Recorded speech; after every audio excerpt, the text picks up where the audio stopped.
Hi friends, ఒక అదిరిపోయే trailer గురించి మాట్లాడుకుందాం. అదే మిరాయ్. తేజ సజ్జా, కార్తిక్ ఘట్టమనేని కాంబినేషన్లో వస్తున్న ఈ మూవీ 12th సెప్టెంబర్కి రిలీజ్ కాబోతోంది. ఒక ట్రైలర్ విషయానికి వస్తే చూపించిన ప్రతి ఫ్రేమ్, ప్రతి సీన్ చాలా గ్రాండ్గా చూపించాడు కంపేర్ టు హనుమాన్. అంటే హనుమాన్ చేసింది తేజ సజ్జా, అందరూ కూడా విఎఫ్ఎక్స్ చాలా బాగున్నాయి, కానీ అంతకు మించి విఎఫ్ఎక్స్ ఈ మూవీలో కనిపించాయి.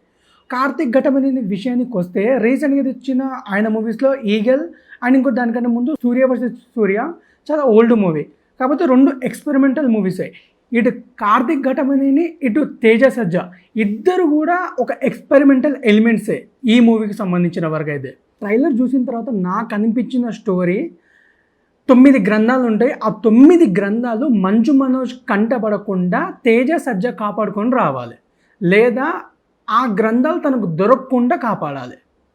అండ్ తేజ సజ్జకు ఉన్న పవర్స్ అంతవరకు తెలియదు, కానీ ఎప్పుడైతే జగపతి బాబు చెప్తాడో తనకి ఎన్ని పవర్స్ ఉన్నాయో దాని తర్వాత ఆ గ్రంథాలని కాపాడడానికి స్టార్ట్ అవుతాడు మన హీరో. ఇంకా ఆ గ్రంథాలు కాపాడే వేలో కొన్ని క్యారెక్టర్స్ యాడ్ అవుతాయి. మన హీరోయిన్ శ్రేయ, జగపతి బాబు, వీళ్ళందరూ జస్ట్ ఒక ఎలిమెంట్ తేజ సజ్జని ఆ గ్రంథాలు కాపాడుకొని తీసుకురావడం కోసం ఈ క్యారెక్టర్స్ అన్నీ హెల్ప్ చేస్తాయి అనుకుంటాం.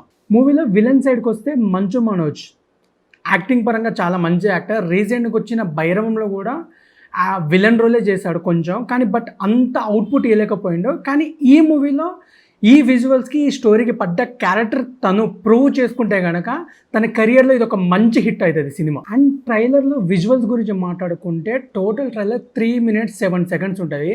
From the start the trailer end వరకు ఎక్కడ కూడా నార్మల్ విజువల్స్ వాడారు, కాంప్రమైజ్ అయ్యారు అని మాత్రం అనిపించదు. ప్రతి సీన్ చాలా గ్రాండ్గా, అంటే గ్రాండ్గా కనిపించినాయి. చూపించిన ప్రతి ఎలిమెంట్, ఆ క్యారెక్టర్స్ ఎంట్రీస్ కానీ, ఆ యానిమేషన్స్ కానీ ఏదైతే ఉన్నాయో ప్రతి ఒక్కటి చాలా అంటే చాలా బాగా చూపించాడు ఈ మూవీలో. ఏదో ఒక కొత్త సినిమా ఎక్స్పీరియన్స్ చేయబోతున్నామని అయితే నాకు అనిపించింది.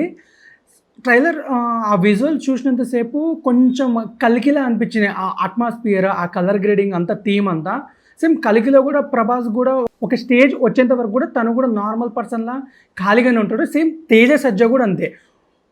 ఒక సిచ్యువేషన్ వచ్చిన తర్వాత ఆ సిచ్యువేషన్ వాళ్ళని మార్చేస్తుంది అండ్ ఆ సినిమాకి వాళ్ళే మెయిన్ క్యారెక్టర్ అవుతారు end of the movie. So Teja Sajjan చూసినప్పుడు కూడా నాకు అంతే అనిపించింది ఈ ట్రైలర్లో. ట్రైలర్ ఎండింగ్ వచ్చేసరికి శ్రేయ ఒక డైలాగ్ వేస్తుంది, నువ్వు వెళ్ళే దారిలో నీకు ఒక సహాయం అవసరం అవుతుంది చెప్తుంది. నెక్స్ట్ ఫ్రేమ్లో రాముడి ఎంట్రీ, ఇన్స్టెంట్ గూస్ బంప్స్ వస్తాయి భయ. ట్రైలర్లో కొట్టిన బీజిఎం అంతా ప్రతి సీన్కి సింక్ అయ్యేటట్టు కొట్టిండు భయ. ఎప్పుడైతే రాముడు క్యారెక్టర్ ఎంటర్ అవుతుందో అప్పుడు ఇంకా నెక్స్ట్ లెవెల్ కొట్టిండు ట్రైలర్కి బీజిఎం మాత్రం. సినిమాలో కనుక సేమ్ ఇదే బీజిఎం కంటిన్యూ అయితే కనుక హిట్ బొమ్మ cinema. One of the best VFX trailer cut in recent times.